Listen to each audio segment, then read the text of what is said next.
The heat in the Kukai district was a physical weight, a thick, wet blanket that smelled of rotting vegetation and spent cadite. Specialist Paul Miller wiped the stinging sweat from his eyes, his breath coming in shallow gasps. Around him, the 25th Infantry Division moved like ghosts through the tall elephant grass. But Paul's eyes weren't on the tree line, they were fixed on the reddish clay beneath his boots. He was a tunnel rat, a man whose war was measured not in miles or hilltops, but in inches and heartbeats. When the scout dog paused and began to whine near a cluster of bamboo, Paul knew his day was about to descend into the earth. The spider hole was perfectly camouflaged, a wooden trapdoor covered in layers of soil and leaves. To the uninitiated, it was nothing. To Paul, it was the mouth of a hungry god. He stripped off his heavy flak jacket and dropped his steel pot helmet, handing his M16 to a squad mate. All he took with him was a standard issue .45 caliber pistol, a crooked neck flashlight, and a knife. He took a final breath of the humid jungle air, a luxury he knew he wouldn't have for long, and lowered himself feet first into the dark. The transition from the blinding tropical sun to the absolute blackness of the tunnel was instantaneous and jarring. As Paul slid the trapdoor shut above him, the muffled sounds of the surface, the distant thud of Hueys, and the chatter of radio static evaporated. He was alone in the black echo. The air down here was different. It was cool, stale, and carried the pungent odor of damp earth, fermented fish sauce, and the metallic tang of old blood. He clicked on his flashlight, the beam a weak, yellow finger that barely cut through the gloom. The tunnel was narrow, barely 3 feet high and 2 feet wide. He had to crawl on his stomach, his elbows scraping against the rough-hewn clay walls that seemed to press inward with every movement. This was the front line of a hidden war, a labyrinthine city carved out by the Viet Cong over decades, stretching for hundreds of miles under the feet of the unsuspecting American giants. Every inch was a gamble. Paul moved with the agonizing slowness of a predator, his left hand sweeping the floor for tripwires. The VC were masters of the low-tech trap. A thin fishing line could trigger a grenade tied to a ceiling beam, or release a 2-step snake, a highly venomous viper from a bamboo tube.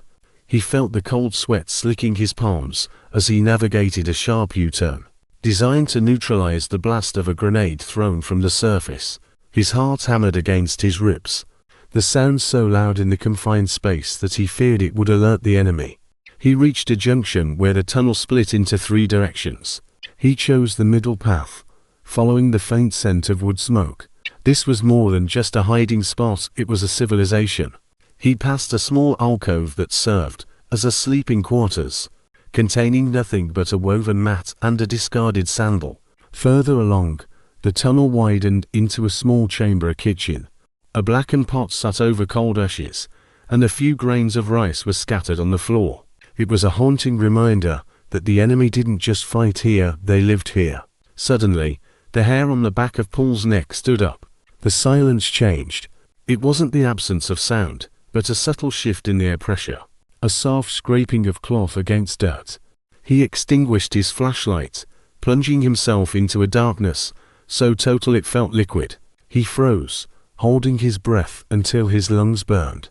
From the darkness ahead came the sound of rhythmic breathing. Someone was there, waiting in the black. Paul gripped the .45, his finger trembling on the trigger. He didn't want to fire in these tunnels. The muzzle flash would blind him, and the roar of the gun would shatter his eardrums in the enclosed space. He reached for his knife instead. The seconds stretched into an eternity. A soft scuffle, then the clink of metal. Paul lunged forward, guided only by instinct and the sound of the intruder's movement. He collided with a body small, weary, and smelling of smoke. They grappled in the dirt, a desperate, silent struggle for survival where there was no room to swing a fist. Paul felt a blade graze his forearm, the sting of it sharp and cold. He managed to pin the man's arm against the clay wall and drove his shoulder forward, using his weight to suppress the defender. The man beneath him fought with a feral intensity, but Paul was larger. With a muffled groan, the struggle ended. Paul sat back, gasping for air, his hands shaking so violently he could barely hold his weapon. He didn't turn his light back on. He didn't want to see the face of the man he had just killed in the dark. He pushed forward, driven by a grim necessity to finish the sweep. The tunnel began to descend further, entering a second level. Here, the engineering was even more sophisticated. He found a room filled with stacks of crates, ammunition, North Vietnamese manuals, and American medical supplies looted from convoys. He realized he was standing in a command hub. There were maps pinned to the walls with bamboo slivers, detailing the exact positions of his own company on the surface. It was a chilling revelation. The Americans were walking on a crust of earth, while the VC moved beneath them like blood through veins, watching every move. As he moved to plant a C4 charge on the crates, he heard a low, rhythmic thumping from above. The American artillery was pounding the surface, the vibrations rattling the tunnel walls. Clumps of dirt began to fall from the ceiling. The earth groaned under the weight of the high explosives, and for a terrifying moment, Paul felt the claustrophobia take hold. The walls weren't just walls, they were the weight of the entire world, ready to crush him into a nameless grave. He worked quickly, his fingers fumbling with the detonator cord. He had to get out. The air was becoming thinner, and the psychological weight of the Black Echo was beginning to fracture his resolve. He turned back, retracing his steps through the maze. Every shadow looked like a crouching soldier, every drip of water sounded like a footstep. He crawled past the kitchen, past the sleeping mat, and back toward the U-turn. His flashlight began to flicker. The battery's dying, casting long, dancing shadows that mocked his fear. He reached the vertical shaft he had descended an hour or perhaps a lifetime ago. He looked up and saw a tiny, square glimmer of grey-blue light. It was the most beautiful thing he had ever seen.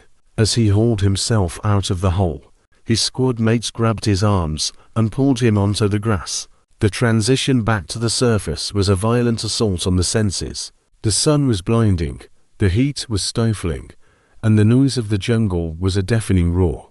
Paul lay on his back, staring up at the canopy, his lungs drinking in the humid air. His face was caked in red mud, and his sleeve was soaked with blood from the knife wound. His sergeant knelt beside him, asking for a report.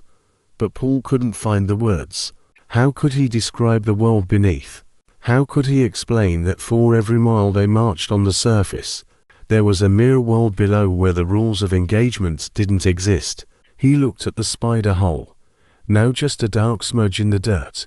He knew that even as they stood there, somewhere deeper in the labyrinth, others were watching, waiting for the sun to go down so they could reclaim the surface. Paul Miller had survived the tunnels, but as he looked at his trembling hands, he knew he would never truly leave them.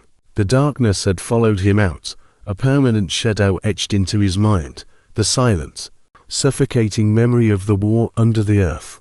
He was a tunnel rat, and he knew the terrifying truth. The ground was never just the ground, and the war was never just what you could see.